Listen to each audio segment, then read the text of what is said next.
of the keys to curbing the spread of the coronavirus? Well, there are many kinds of tests being used around the world. The Food and Drug Administration sounds off on antigen tests. FDA Chief Eric Domingo says the test is not as reliable for detecting COVID-19 compared to the PCR test. But the agency's U.S. counterpart says otherwise, even granting emergency authorization for some antigen tests. So how do these antigen tests really work? We find out from Lab-X Founder Thomas Navasero. He joins us now on the final word. Tom, thank you so much for joining us on the program. Share with us first, what is the methodology of this antigen test and how does it compare with other antibody tests? Well, the antigen test is a viral test equal to that of the RT-PCR test on the RNA of the virus. So the antigen test basically measures the protein of the virus. So there's only two types of tests that measure an infection or presence of the virus, and that is the RT-PCR RNA test and the antigen test. We'd like to also thank the FDA, as you mentioned, Director Domingo, Dr. Domingo, mentioned that accuracy is an issue with antigen. And first of all, we'd like to thank him for approving the first US FDA antigen test and Korea's first Korean approved antigen test. So there's two out there in the market.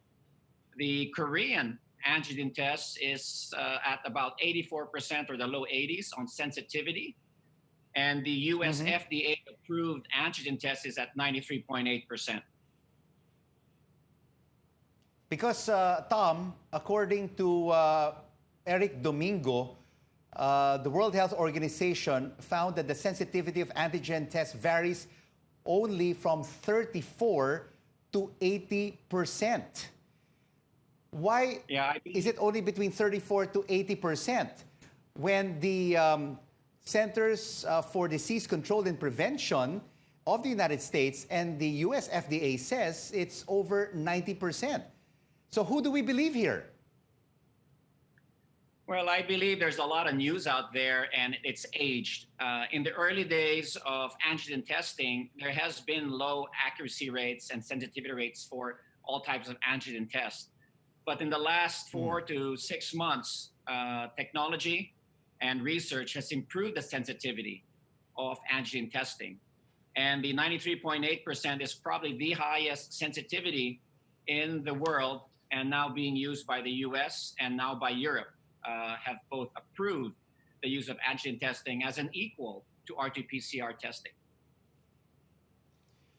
So Tom, tell us, what are the chances of a false positive or a false negative in an antigen test? The antigen test is 100% specific.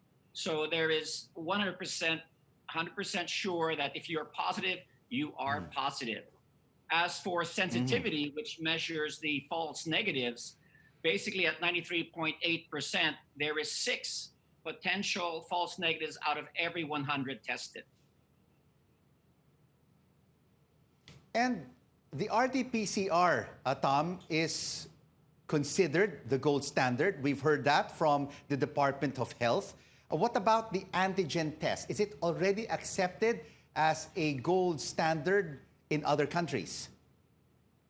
I believe so. You know, having been labeled the gold standard for RT-PCR cannot be argued. It was the first test that CDC recommended.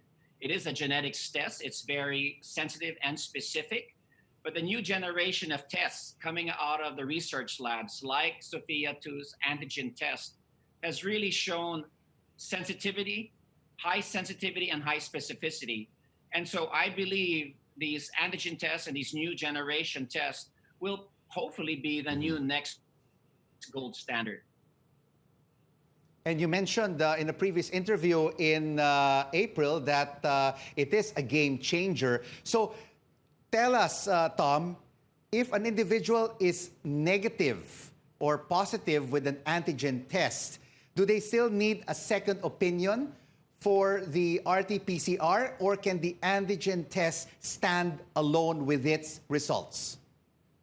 From the data that has been shared across the world on this antigen test, no, Rico. This is as good as a confirmatory test. It has to be still accepted by DOH in their protocol. But in the other countries, this is equal to the RT-PCR test and is equal to the confirmatory. All right, because we spoke with testing czar Vince Dizon a few days back, and he said we hit a milestone with 1 million Filipinos tested, and we could reach about 2 million by the fourth quarter of this year, and 10 million maybe by the third or early second quarter of 2021. If we include the antigen test, can we at least double or triple the number of Filipinos tested? With this technology, Rico, we can really do a lot more capacity. For example, at the cost of one BSL-2 laboratory for COVID-19, which is about 25 million pesos, that 25 million pesos can acquire 100 machines for antigen testing, which will give us 100,000 tests per day capacity. So you can see the infrastructure cost to increase our capacity for testing is not much. We can actually do 1 million tests per day basically with 1,000 machines. And with that, with 250 million pesos, we can do 1 million tests per day.